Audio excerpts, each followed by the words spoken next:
PPT ko po. Yes po, Miss Joanne. Visible na. You can proceed na po. Okay, thank you, Ms. Val. So for the climate review po, ito yung outline na aking presentation. Una po natin munang titingnan yung recent ENSO condition at sunod naman po yung mga weather and climate systems na naranasan dito sa ating bansa. At sunod naman yung climate assessment and then yung summary. So for the El Nino Southern Oscillation no ENSO, meron po tayong dalawang indicators na binabantayan. Meron tayong atmospheric at oceanic indicator. At nito pong nagdaang buwan ng November, both pong itong dalawang ito ay nasa La Nina levels na po. Kaya naman po, noong December 4, 2025, tayo ay naglabas na ng press release kung saan dineclare na natin ang pagsisimula ng La Nina at ito ay inaasahan na magpe-persist or magpapatuloy hanggang sa first quarter ng taong 2026. At after naman nito ay inaasahan naman ng ENSO neutral conditions. So kung babalikan lamang po natin yung naging timeline nitong sa pag-progress ng La Nina. So noong August 26 po, nagsimula na po ang pag-asa naglabas na po ang pag-asa ng La Nina Watch. At noong September 15 naman po ay nagpalabas na po kami ng La Nina Alert. At dineclare din po ang pagkakaroon ng La Nina condition sa may Tropical Pacific noong October 10. At nito nga pong December 4 ay tuloy na po tayo nagbigay ng press release para sa La Nina Advisory po. So, ito po, meron na tayo ENSO Advisory, meron tayong long version and then yung simplified version na parehas niyo pong ma-access sa official website ng DUST Pag-asa o maaari nyo rin pong iscan itong QR code na nasa screen. At para naman sa mga weather systems na nakaapekto dito sa ating bansa, simula nung buwan ng Nobyembre hanggang nitong December 15, 2025, nakaapekto po dito sa ating bansa ang Northeast Monsoon o Amihan, Shear Line, Easterlies, Intertropical Convergence Zone, mga localized thunderstorms, low pressure areas, at tropical cyclones. So in terms of sa tropical cyclones po, for the month of November po, tayo po ay nagkaroon ng tatlong bagyo, si Typhoon Tino, Super Typhoon Uwan at si Tropical Storm Verbena. For December 15 naman po, sorry po, may typo lang. We have one tropical cyclone pa lamang po and that is Tropical Depression Wilma po.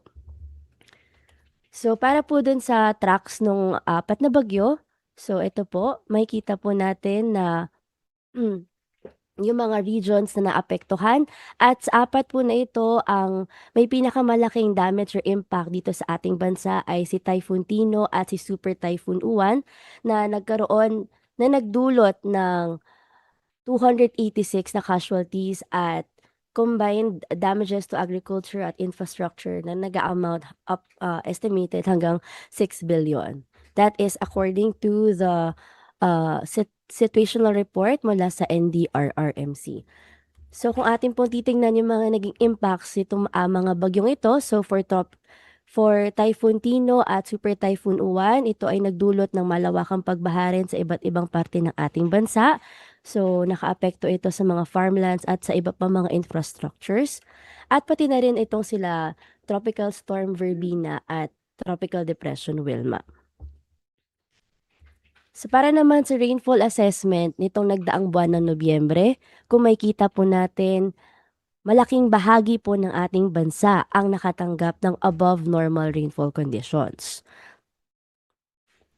At para naman po sa ngayong buwan ng Desyembre hanggang nitong 14, makikita po natin na malaking bahagi po ng ating bansa ang nakatanggap po ng below to near normal rainfall conditions at may ilang bahagi po ng Luzon at Visayas na nakatanggap naman ng above normal rainfall conditions. Ngunit ito pong mapa na ito ay magbabago pa po, so i-update po namin ito pagkatapos ng buwan ng Disyembre. At para naman po sa ating temperature assessment nitong nagdaang buwan ng Nobyembre, makikita po natin na malaking bahagi po ng ating bansa ang nakaranas ng slightly above to above average na temperatures. So para po sa highest recorded temperature sa buong bansa, meron po tayong 37.1 degrees Celsius na na-record po dito sa ating station sa May Kamiling noong November 19. At dito naman po sa Metro Manila ay 34.1 degrees Celsius sa May Naiya, Pasay City noong November 29. At para naman sa lowest temperature na na-record sa buong bansa, ito po ay 15 degrees Celsius dito sa may BSU Benguet noong November 12. At dito naman sa Metro Manila ay 23.5 degrees Celsius sa may Science Garden nitong November 4. So para naman po sa surpass extreme record, meron po tayo na surpass dito in terms of sa maximum temperature dito sa may Butuan City. So 35.6 po na na-record nitoong November 26, 2025. So na-surpass niyo po yung dating record na 35.5 noong November 26, 1982 at nitong November 2, 2023. At para naman sa temperature assessment nitong December 1 to 15, so malaking bahagi pa rin po ng ating bansa ang nakaranas ng slightly above to above average temperatures. So, at para naman po sa highest temperature na na-record sa buong bansa, 35.6 degrees Celsius po sa may Butuan City nitong December 7 at dito naman sa may Metro Manila, 32.6 degrees Celsius sa may Naiya, Pasay City nitong December 3. Para naman sa lowest temperature, 12.4 degrees Celsius sa may BSU Benguet nitong December 4 at 22 degrees Celsius sa may Science Garden, Quezon City noong December 14. At para naman po sa ating surpass extreme record, meron po tayong tatlo na nakasurpass ng kanilang record for maximum temperature. So sa Butuan City, ang bago pong highest temperature na na-record is 35.6 degrees Celsius nitong December 7. Sa Puerto Princesa naman po is 34.2 degrees Celsius na na-record noong December 1, 2025. At sa Legazpi City is 33.4 degrees Celsius nitong December 3, 2025. So, as a summary po, ang ating ENSO alert system status ay nasa La Nina advisory na. At para naman po nitong buwan ng Nobyembre 2025, in terms of rainfall, malaking bahagi po ng ating bansa ang nakatanggap ng above normal rainfall. Maliban na lamang sa may Batanes, Davao de Oro, Davao Oriental, Cotabato, Maguindanao del Sur at Danao del Sur na nakatanggap naman ng near normal rainfall. In terms of temperature naman po, near average to slightly above average mean surface air temperatures ang naranasan sa malaking bahagi ng ating bansa. At ilang bahagi naman po ang nakaranas ng slightly below to below average temperatures.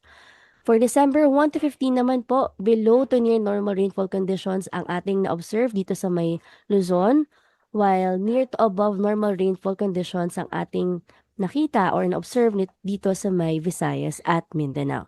In terms of temperature naman, near average to slightly above average mean surface air temperatures ang naranasan dito sa buong bansa, with some select stations po natin na nakapag-record ng below average temperatures. So ito pong mga mapa na pinakita po namin for assessment or for monitoring ay ma-access nyo po sa aming official website sa www.bagong.pagasa.dost.gov.ph. So sa main page po nito, makikita po sa taas po nito ay makikita po natin yung iba't ibang mga options. So punta lamang po din sa climate at meron po doon yung sa ating monitoring product. So meron po kami for monthly at daily. Bukod po rin, maaari nyo rin pong iscan yung aming mga QR codes para po mas madali nyo ma-access itong mga products na ito. Ayun lamang po at maraming salamat sa inyong pakikinig.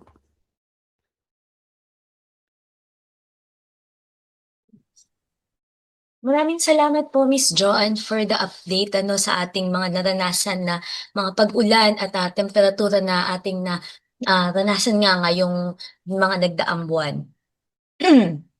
Again po, if you have questions sa ating speakers, pwede na po natin yang ilagay dyan sa chat box. Also, we have another reminder po dito para po sa mga kasamahan natin na hindi pa po nakakapag-fill up ng ating attendance sheet. Yung link po natin ay nandyan din sa chat box. Pwede po tayong mag-fill up dyan. As well as yung mga manonood natin sa Facebook at YouTube, I think nilagay din po sa comment section doon yung ating link sa attendance sheet. So, pwede din po kayong mag-register diyan. Ayan, so, we'd also like to acknowledge yung mga additional nating participants. Nadagdagan pa tayo ng participants mula kanina nung tayo ay nagsimula. We have additional participants. We have from the Climate Change Commission, na nandyan po ang ating mga kasamahan. From Philippine Rice Research Institute, meron po din po tayo mga participants from those agencies. And then we also have participants from Philippine Red Cross. Yan. And then, para po sa mga iba pa nating kasamahan, we have from NPC and from other PDRMOs po across the Philippines. Ayan. Maraming salamat po again sa pag-join nyo sa ating 191st Climate Forum. Yan. So I think we can proceed na po sa ating next presentation. So for the next presentation, to give us the sub-seasonal to seasonal forecast, may we call on Ms. Remedios L. Shervo, Senior Weather Specialist from the Climatology and Agrimeteorology Division. Ma'am Remy? Maraming salamat, Miss Val. Good morning po sa ating lahat. Share ko lang yung screen ko, ha?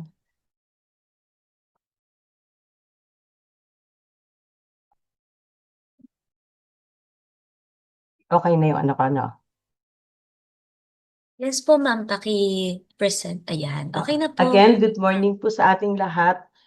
Present ko po yung sub-seasonal to seasonal or the S2S climate forecast for the period December 18 to 31, 2025.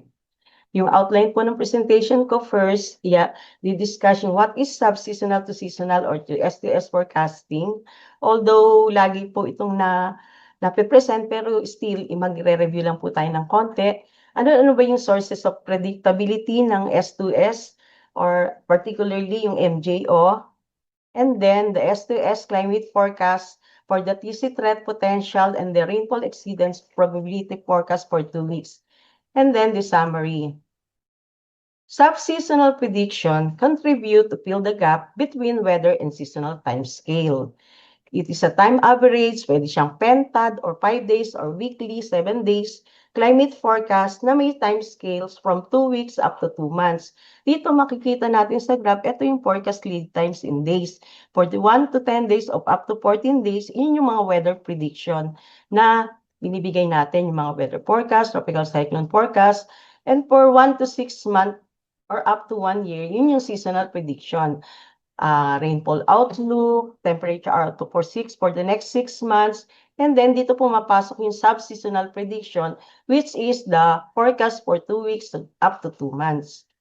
The goal is to improve, para ma-improve yung forecast skill and understanding on high-impact weather events kagaya ng mga rainfall at tropical cyclones. Yung main sources of S2S predictability, unang-una na dyan yung Madden-Julian Oscillation or the MJO, yung mga ENSO, soil moisture, snow cover, at yung stratosphere-troposphere interaction. Pero magko-concentrate muna tayo dito sa MJO. Ano nga ba yung MJO?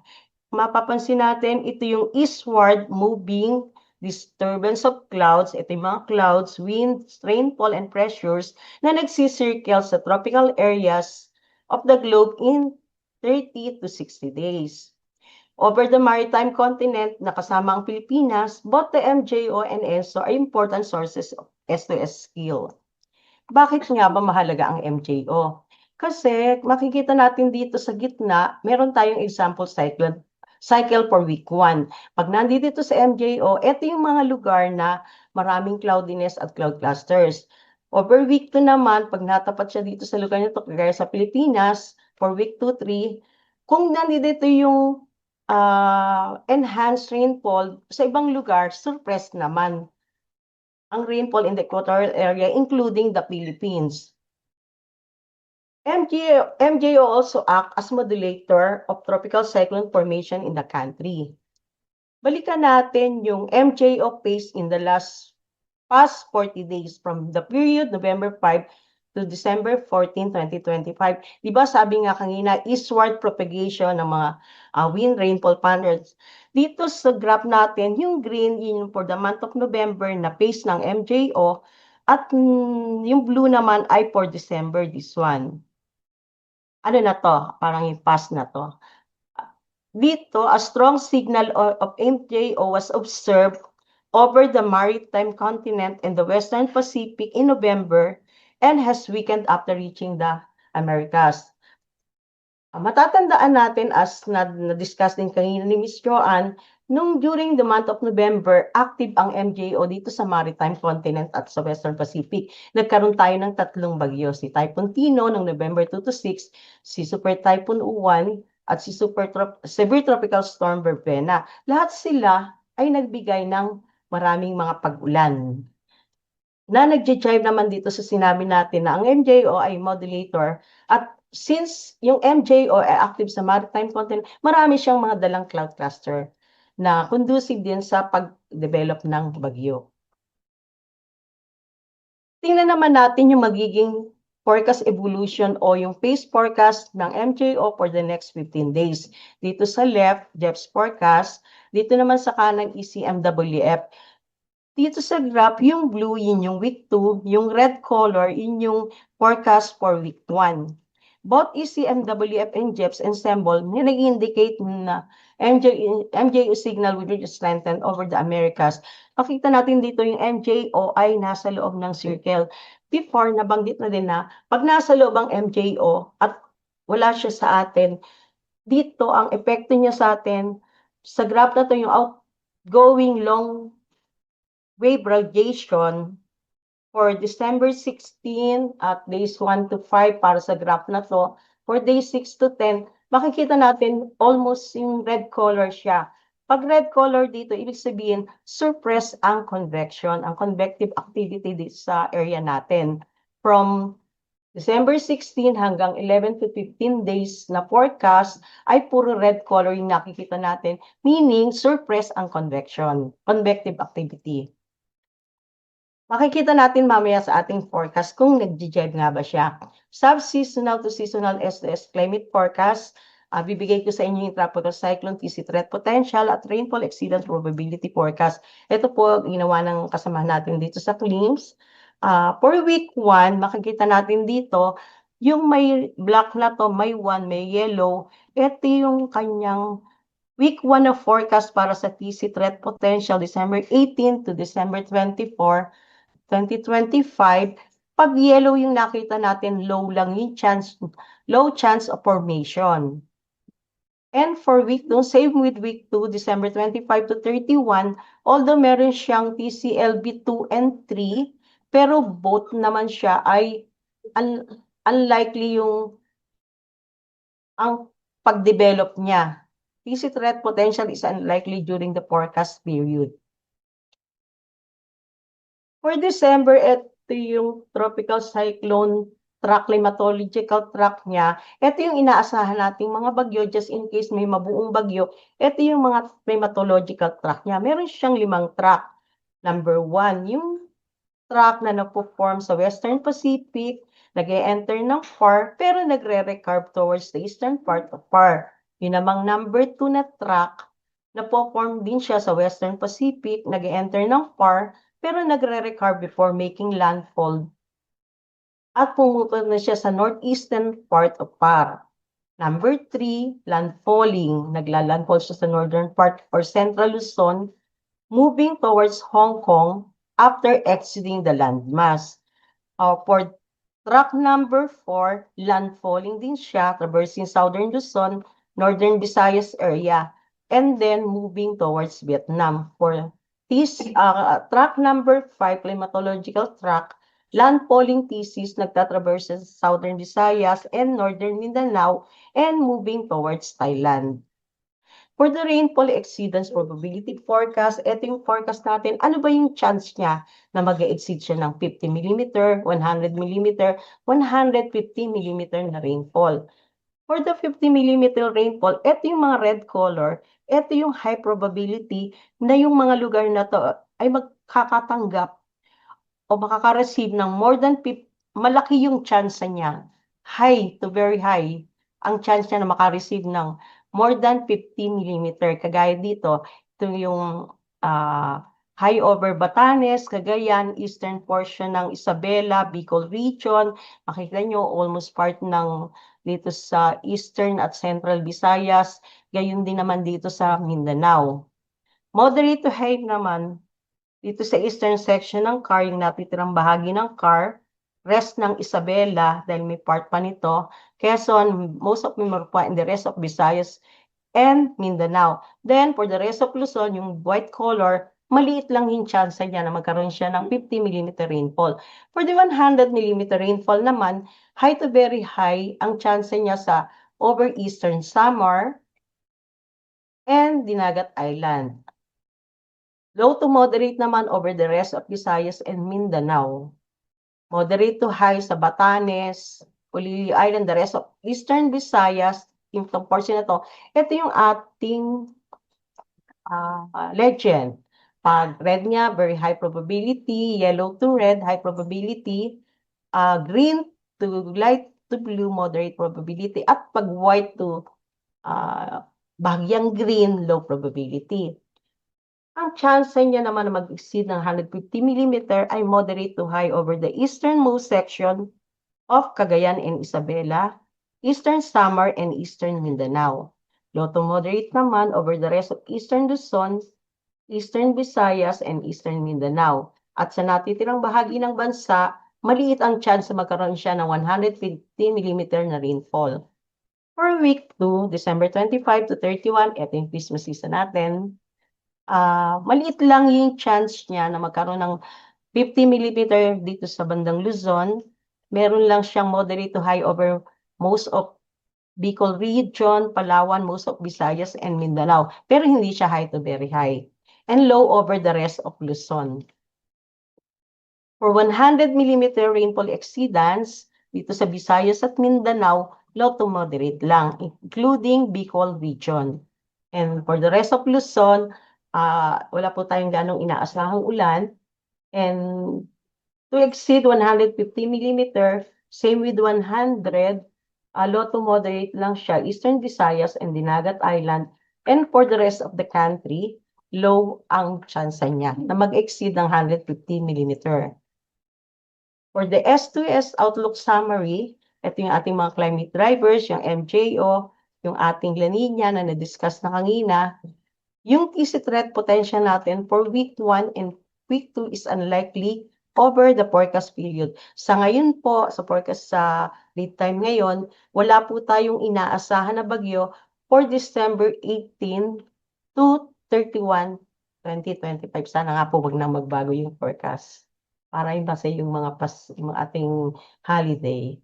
And for the rainfall outlook ng December 18, ito naman yung dito sa mapa na to, precipitation, ito naman yung ulan na inaasahan natin. Pag green, wetter than usual, at brown naman dito sa week 2, Luzon at ditong parting Visayas, drier than usual.